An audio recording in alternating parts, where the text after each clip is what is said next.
हत्या के आरोप में एक युवक को उम्र कैद की सजा सुनाई गई है। आरोपी युवक का नाम तहसील देवर्मा है।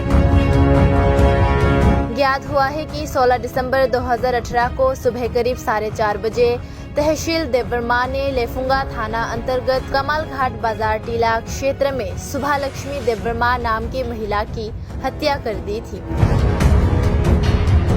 घटना के बाद पुलिस ने उसे गिरफ्तार कर उसके खिलाफ हत्या के मामले की जांच शुरू कर दी। जब उसे कोर्ट ले जाया गया तो कोर्ट ने उसे अलग अलग धाराओं में सजा दी, लेकिन कभी कभी महामारी की स्थिति के कारण मामला ढाल दिया गया था। आखिरकार आज कोर्ट ने उसे उम्र कैद की सजा सुनाई।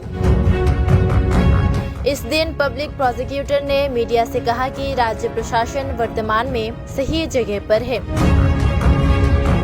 उन्होंने कहा कि पहले जहां लोग डर के मारे गवाही देने नहीं आते थे, आज के दिन वे खुद गवाह देने के लिए सामने आए। साथ ही उन्होंने उस दिन इन्वेस्टिगेटर ऑफिसर की भी प्रशंसा की और कहा कि उन्होंने बहुत कम समय में बहुत अच्छी जांच की है। কোর্ট নাম্বার 5 কি একটা রায় হয়েছে আজকে এডিশনাল সেশন জাজ শ্রী মৃদুল চক্রবর্তী সাহেবের কোর্টে একটা কেস ছিল। এটা ঘটনাটা করছিল 17/12/2018 ভোর 4টা 4:30 সময় অ্যাকিউজড তহসিল দেববর্মা, সে তার পাড়ারই এক মহিলা, তার নাম হলো শুভলক্ষ্মী দেববর্মা, যার বাড়ি হলো কামালঘাট বাজার টিলা। সে ভোরবেলা গিয়া তার দরজা ভাঙ্গিয়া কুড়াল দিয়া তারে টোটালি মার্ডার করে। তো এই পরিপ্রেক্ষিতে তারে মানে লেফুঙ্গা পিএসে একটা এফআইআর হয়। এফআইআরের পরিপ্রেক্ষিতে পুলিশ ইনভেস্টিগেশন করে এবং সেদিনই তারা অ্যারেস্ট করে এবং সেদিন থেকে তার কাস্টডি ট্রায়াল চলছিল।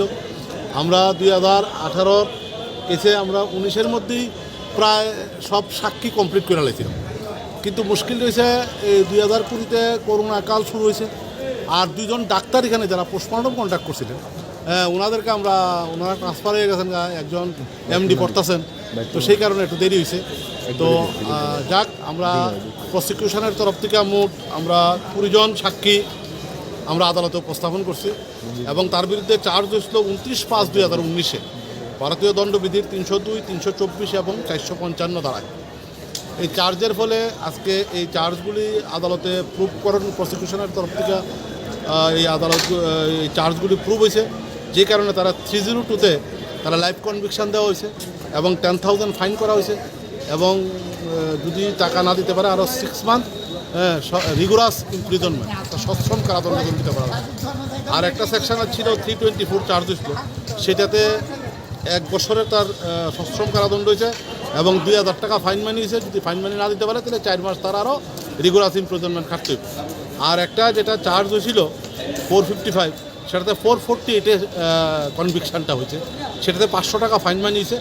আর যদি অনাদায়ে আর 2 মাস তার সব এই যে কনভিকশনগুলি কনকারেন্টলি চলবো, একসাথেই চলবো, এইলো ইয়ে। আর এই কেসটা তদন্ত করছে সত্যবামন দেববর্মা।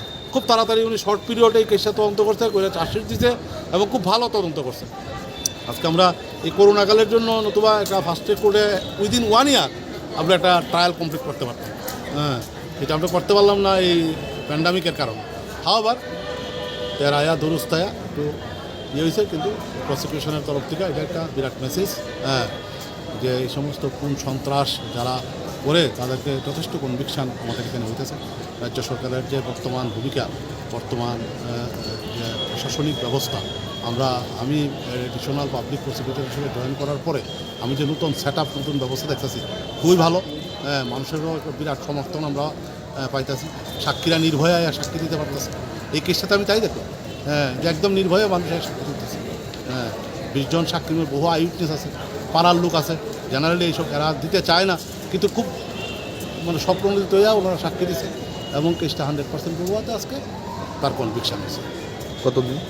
Life conviction. তহসিল দেববর্মা তার নাম।